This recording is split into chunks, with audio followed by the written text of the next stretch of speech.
Despite the important timing of the visit made by the UN Humanitarian Commission to Tai's governorate, people do not seem to have high expectation in terms of the tangible benefits of that visit. Some of them even went further, saying, "We get nothing out of such visits." This report has more details.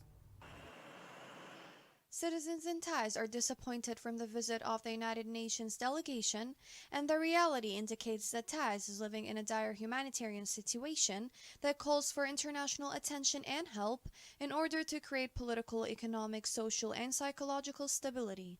The UN humanitarian visit doesn't mean anything to us. These visits do not benefit Thais at all, but it affects Thais negatively. They don't look at the dire humanitarian situation that the poor citizens live in, but they only consider what the politicians say.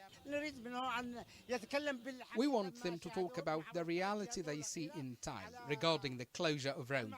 We want them to pressure Houthis to open the main roads so that citizens can move freely. The delegation of the United Nations organization, headed by the Deputy Humanitarian Coordinator of the United Nations, visited Taiz to see basic needs people need, as 80% of the people in Taiz live below the poverty line. In addition, fears are growing among the Yemeni citizens due to warnings of the interruption of humanitarian aid. The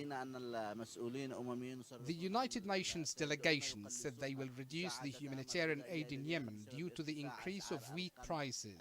This will result in deteriorating the humanitarian situation in Yemen. So, the government should do its duty and find other alternatives to cover the needs for people from wheat and basic commodities. The situation in Taiz is serious and people are facing an emergency food situation. The people in Yemen will starve, and this may lead to a serious dire humanitarian situation, while the international community turns a blind eye.